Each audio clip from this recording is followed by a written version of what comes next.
Good morning. I'm Vimala, and today is Sunday, August the 14th. Today, if you're in the area, we have Dhammapada class, a Zoom Dhammapada class at 11 a.m.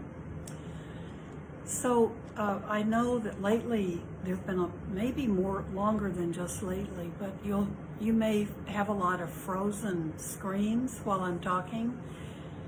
And I'm working on that. Steve Risch is helping me work on that, but I think it's the upload speed for my internet. So if you have a lot of freezes, you can just listen to it after it uploads, after I finish the live portion. I think the uploaded version will be, or the one that I put on Blue Lotus Temple page after I finish live. You shouldn't be running into those freezing problems while I look for a long-term solution. So today I want to read from Sharon Salzberg's book, A Heart as Wide as the World, and then we can sit.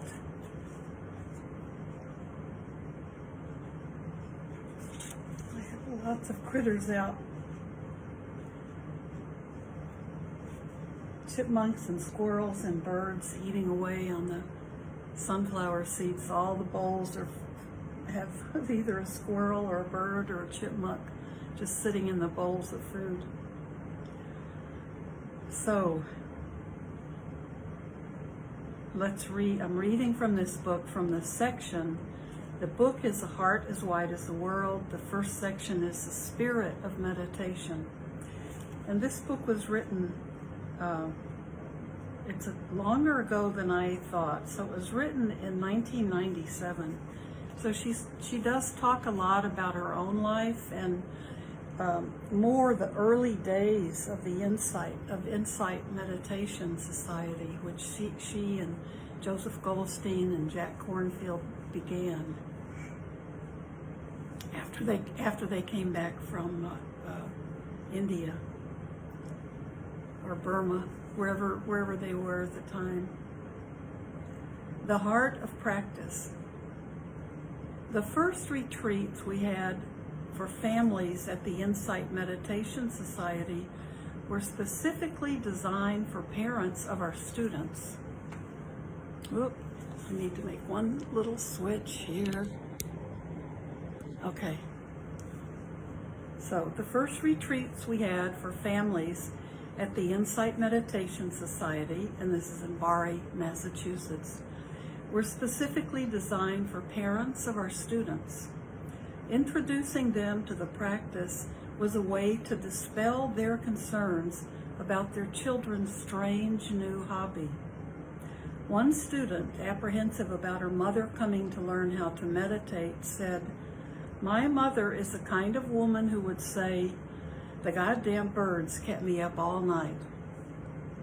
In fact, her mother said exactly that after her first night here. But by the end of the week, she was listening in a whole different way. She had begun to simply hear, letting go of the judgments that might attach themselves to sounds like birds in the middle of the night. There are so many ways to hear a sound. We might hear a certain noise and become reactive and upset, finding it unpleasant. If we think the sound is a pleasant one, we might want it to go on and on.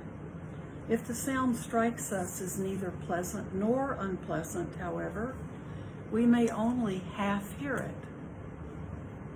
Or we can hear a sound directly, without judgment or conceptual elaboration, simply as a sensory event, and the whole world can open up before us.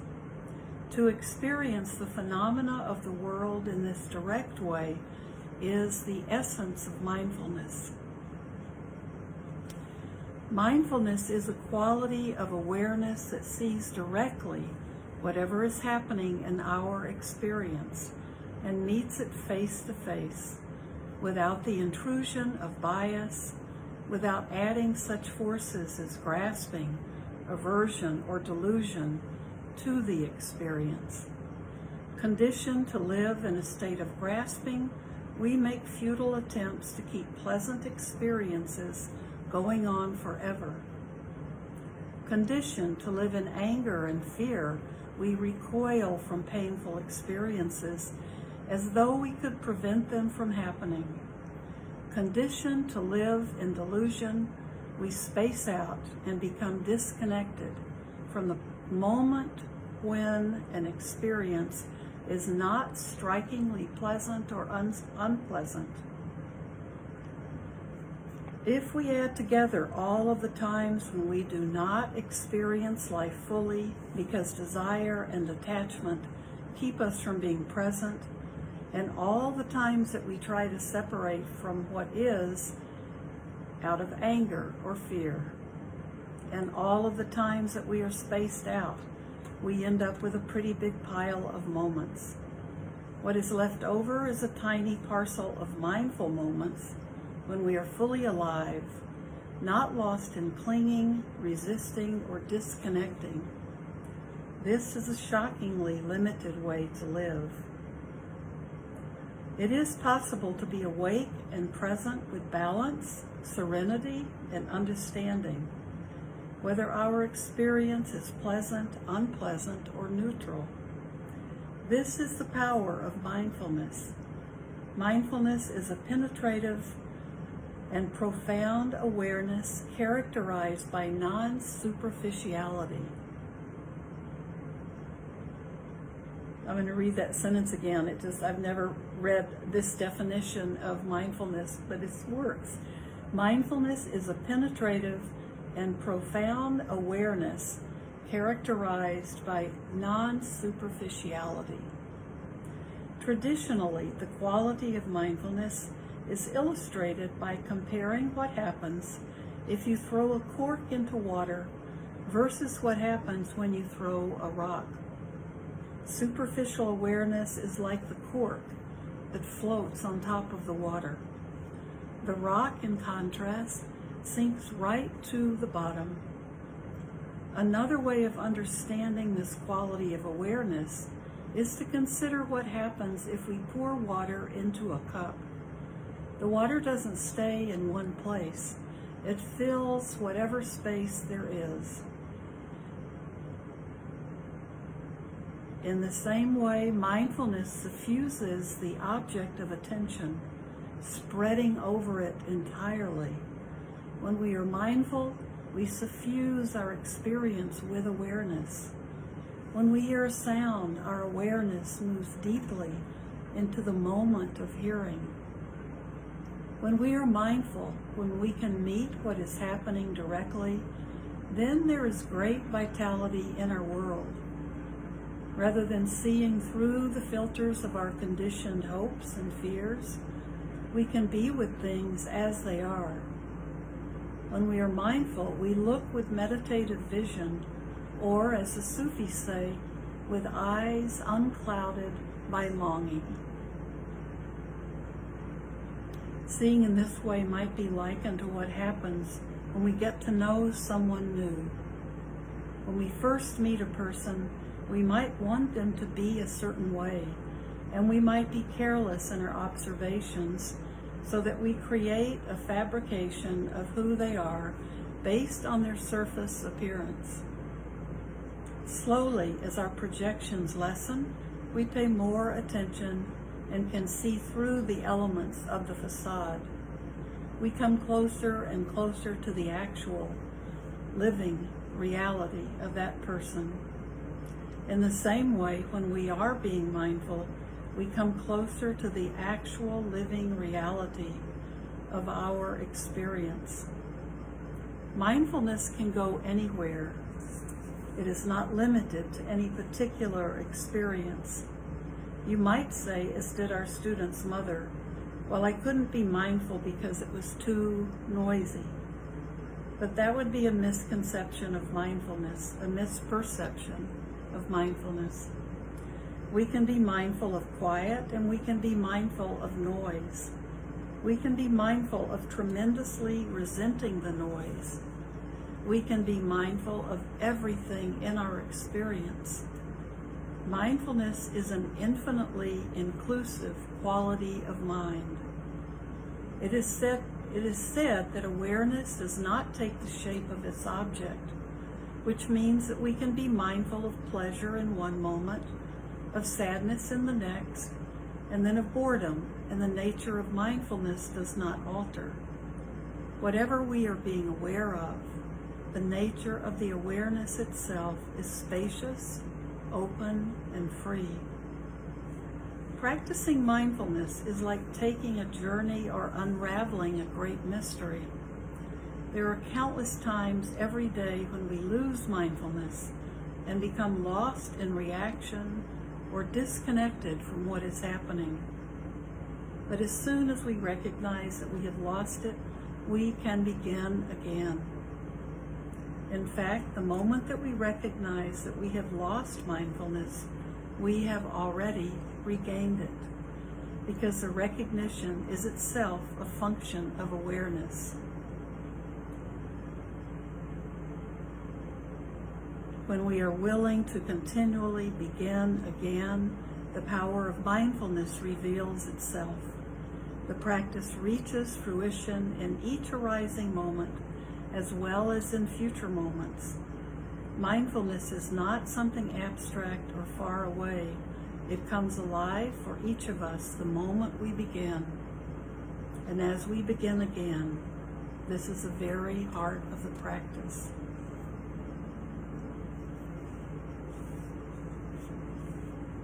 I like that. You can think about that in your everyday mindfulness as you go from minute to minute. And when this is how we describe meditation, if you're counting the breath and you forget which breath you're on, then we just stop and come back and start all over again. And that's exactly what she's describing. I'd like to read that one paragraph over again and then we'll sit. Practicing mindfulness is like taking a journey or unraveling a great mystery. There are countless times every day when we lose mindfulness and become lost in reaction or disconnected from what is happening. But as soon as we recognize that we have lost it, we can begin again. In fact, the moment we recognize that we have lost mindfulness, we have already regained it, because the recognition is itself a function of awareness. Very nice.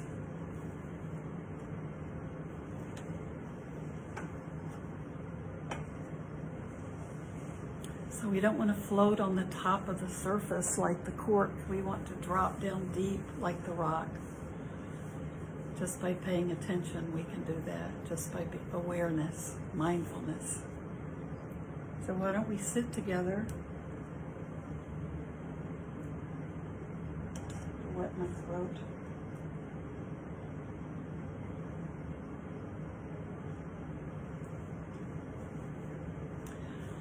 So let's sit together. I keep trying to scoot over just a little bit because I'm covering my Buddha. We can sit together and practice.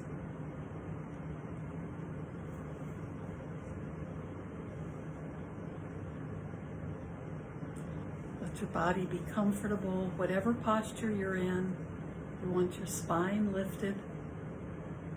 Roll your shoulders back. Even if you're on the floor, you can roll your shoulders back. You can stretch your spine out. If you're comfortable, you can close your eyes. Let your hands be in your lap. Palms can be up or down.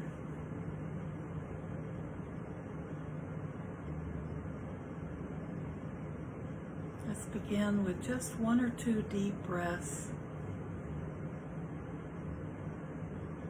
In through the nose and out through the mouth.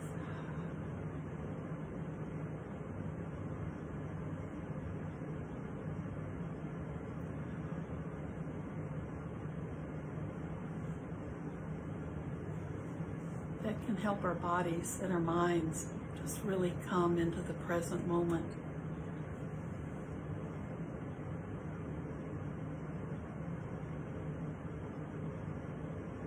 Now just back to your natural breath. Just let the body breathe and be aware of the body breathing.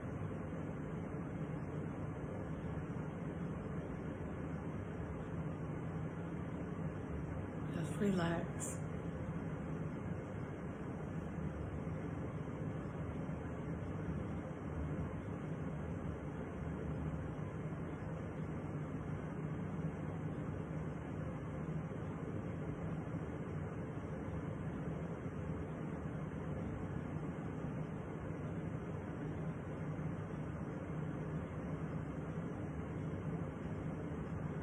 Be aware if you start to lean too much forward and then come back upright.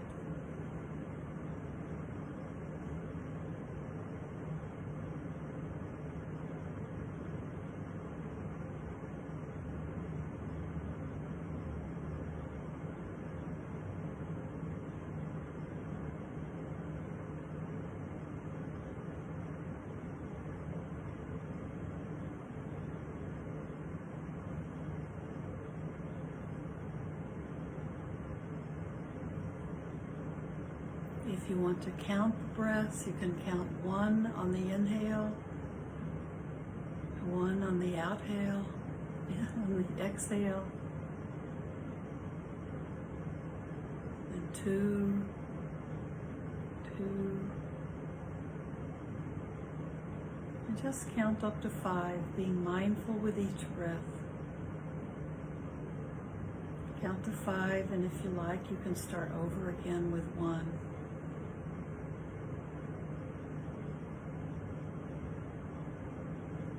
And if you lose count between 1 and 5, just stop.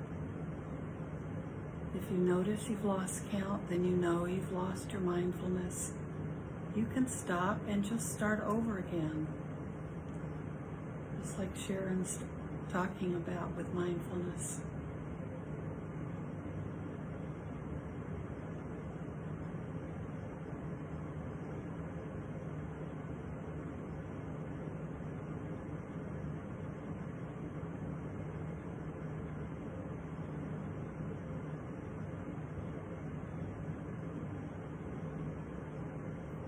And that's not a defeat. That just means you're becoming aware because you're aware of losing count.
get distracted and notice it, that's a good moment.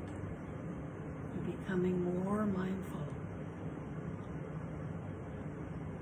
Just start over again.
You can keep your eyes closed as we end our meditation.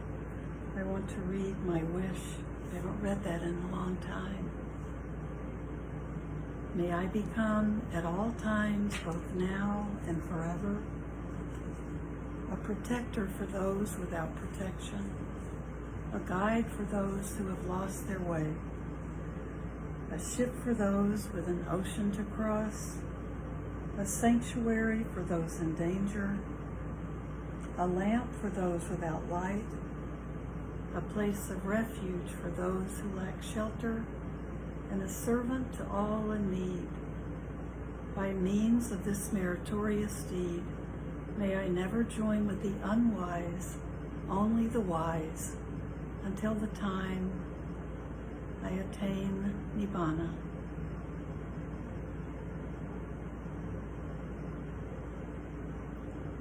So may you have a beautiful day, peaceful, mindful, and may everything we do and say and think be done not only for our own benefit, but for the benefit of all living beings throughout the universe.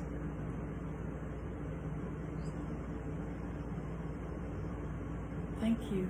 Thanks for being part of my practice.